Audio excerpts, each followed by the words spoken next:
Bonjour, bienvenue dans ce cours sur les probabilités conditionnelles et l'indépendance.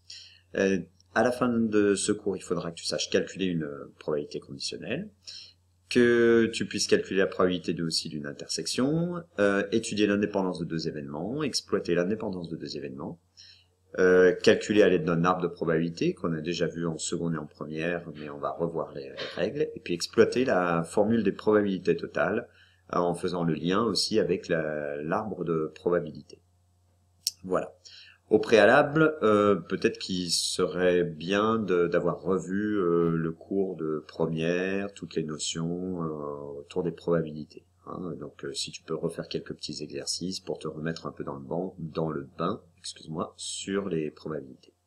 Voilà. Alors, pour introduire les probabilités conditionnelles, nous allons démarrer par un exemple. On considère un dé non truqué, ou on dit aussi non pipé. Hein. Ça signifie que on va pouvoir parler de d'équiprobabilité, c'est-à-dire que chacune des faces de ce dé, qu'on va considérer à 6 faces, un dé classique, a la même chance d'apparaître. Hein. Donc équiprobabilité, ça veut dire que notre probabilité va se calculer de la manière suivante, cas favorable sur cas possible. D'accord? Voilà. Les cas possibles, je te rappelle, c'est ce qu'on appelle aussi l'univers, hein, et qu'on note en général oméga.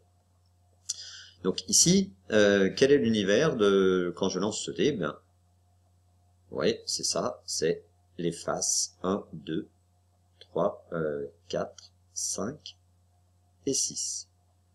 Voilà. Maintenant, on considère l'événement obtenir un chiffre pair. Ben, qu'est-ce qu'on a? On a 2, 4, 6 comme chiffre pair. On est dans un cas d'équiprobabilité, donc on peut utiliser cas favorable sur cas possible. Et à ce moment-là, on a 3 chiffres pairs sur un nombre de cas possibles qui est de 6. Donc, la probabilité est de 1,5. Je suis allé un peu trop vite, c'est pas là que je veux le mettre. Hein. C'est ici. 3 sur 6, et c'est égal à 1,5. Là, nos chiffres pairs, ce sont 2, 4 et 6. Sur l'événement maintenant grand B, obtenir un résultat supérieur ou égal à 4. Eh bien, supérieur ou égal à 4, on va avoir comme événement élémentaire l'apparition du 4, du 5 et du 6. Voilà. Pour les mêmes raisons, on est dans une situation d'équiprobabilité. Donc, je vais calculer de la manière suivante en faisant le quotient cas favorable sur cas possible, c'est-à-dire on a 3 cas favorables, 4, 5, 6, et 6 cas possibles. On a également donc une probabilité de 1,5. Voilà. Alors, maintenant, on cherche la probabilité de l'événement B, sachant que l'événement A est réalisé. C'est ce qu'on appelle une probabilité conditionnelle, sous la condition que A est réalisé.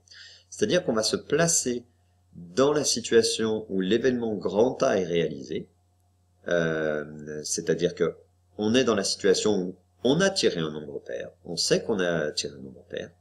Quelle est alors la probabilité qu'on obtienne un résultat supérieur ou égal à 4?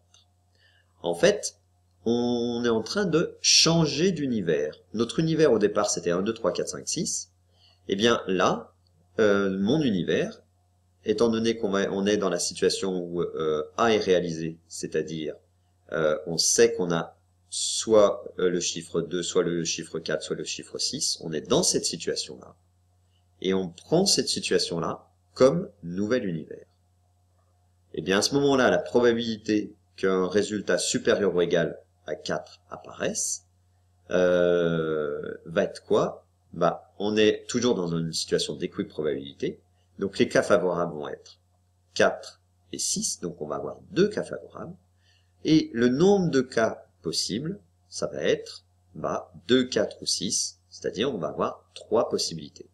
Donc cette probabilité qu'on calcule, qu'on cherche, va être de 2 tiers. Voilà, je te laisse noter ce que je viens de dire. Tu peux mettre sur pause. Je pense que, voilà, à quelque chose près, j'ai dû dire la même chose que ce que j'ai écrit ici. On va voir maintenant la notation. Alors, tu peux constater que ça change légèrement. Donc, cette notation, elle se lit de la façon suivante. La probabilité de B sachant A. Donc, deux possibilités. Soit on note P de B et on met l'événement grand A, c'est-à-dire la condition en indice, ou on met l'événement grand B et une barre, qui n'est pas une barre de division, hein, c'est simplement une barre, qui nous dit que c'est sous la condition grand A. Et à ce moment-là, effectivement, on écrit que c'est égal à 2 tiers. Je t'avoue que j'ai une préférence quand même pour celle-ci. Celle-ci, on pense un petit peu à la barre de la division, qui, alors effectivement, on va avoir un quotient, mais je préfère celle-ci parce que là, on parle vraiment de changement d'univers. On se place, il y a une notation spécifique pour dire vraiment, on a changé d'univers et notre nouvel univers, c'est l'univers grand A. Voilà. Donc ça se lit probabilité de B sous la condition que A est réalisé. Ou encore, on dit probabilité de B sachant que A est réalisé. Après, quand on le dit un peu plus vite, on dit P de B sachant A. Voilà. Voyons maintenant la définition, après cet exemple. Alors, on est évidemment dans une situation d'équiprobabilité. Hein,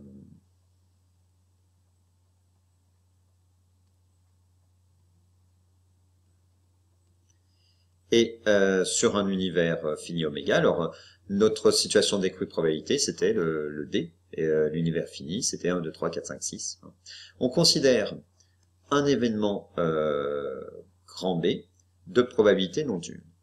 On va s'intéresser à la réalisation d'un événement grand A qui était... alors, attention, par rapport à l'exemple précédent, j'ai inversé grand A et grand B. Il faut faire attention et voilà, ça pourrait être grand C, grand D, c'est comme ça. J'ai fait comme ça, un petit peu exprès, justement pour qu'on fasse attention. Donc, on s'intéresse à la réalisation d'un événement grand A sous l'hypothèse que grand B est réalisé. Sous l'hypothèse grand B est réalisé. Tout à l'heure, on parlait de grand A réalisé. Attention. Donc là, notre nouvel univers, c'est l'univers grand B. Dans ce cas, eh bien, grand A ne peut être réalisé qu'avec les éventualités communes, à grand A et grand B. Tu as vu que dans l'exemple précédent, on a pris les éventualités qui étaient à la fois dans grand A et dans grand B. 4 et 6, c'était bien supérieur ou égal à 4 et c'était pair. C'est-à-dire soit les événements grand A, inter, grand B. L'hypothèse de la réalisation de grand B, en fait, elle a restreint le problème, ou encore elle a diminué le problème, restreint, c'est le mot adéquat. Ça nous a enlevé des possibilités, à l'ensemble des éventualités de grand B. Donc, on a été ainsi amené à définir une nouvelle probabilité, qu'on appelle P indice B, qui est dans un nouvel univers. Et cette probabilité, toutes les probabilités qu'on va calculer, on va les noter P indice B, c'est-à-dire sous la condition que grand A, que grand B est réalisé. Voyons maintenant comment on peut l'écrire en termes de quotient. Eh bien, on peut l'écrire aussi P sachant B de grand A inter grand B. Tu es d'accord? Puisqu'on a dit qu'on était restreint à l'univers grand B, qu'il fallait prendre dans l'intersection des événements de grand A et de grand B. Alors, c'est toujours cas favorable sur cas possible. Cas favorable, qu'est-ce que c'est? En fait, on compte les éléments de grand A inter grand B, donc on dit que c'est le cardinal de grand A inter grand B. D'accord? Donc ça, c'est nos cas favorables. Et les cas possibles, c'est cardinal de grand B, puisque c'est notre univers ou l'ensemble des possibles.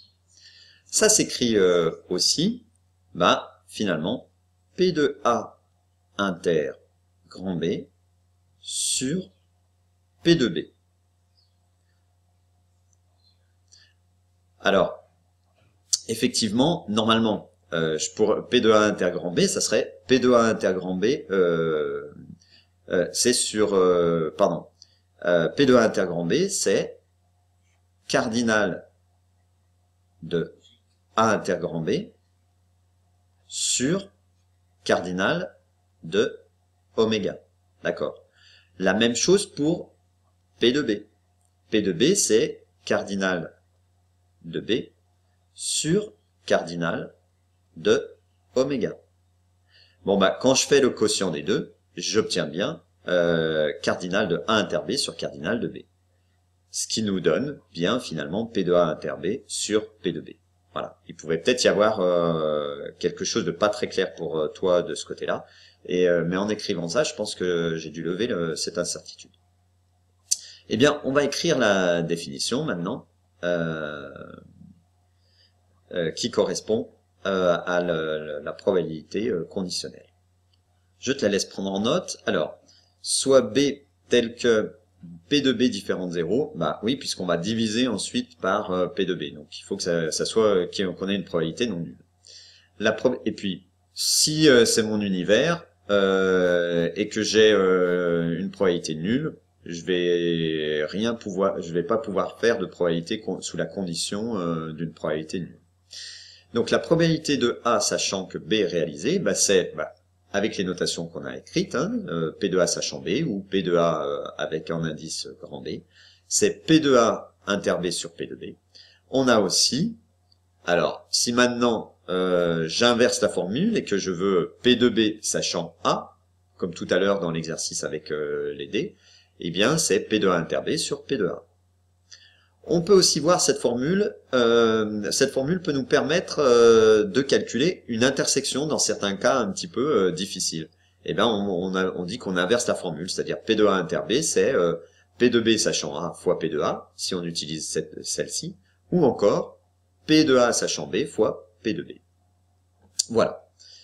C'est terminé pour cette partie de cours sur les probabilités conditionnelles. Je te donne rendez-vous pour une vidéo sur pour mettre en pratique avec 3 exemples, 3 façons d'utiliser cette formule de probabilité conditionnelle. Voilà. À bientôt, bon courage. Au revoir.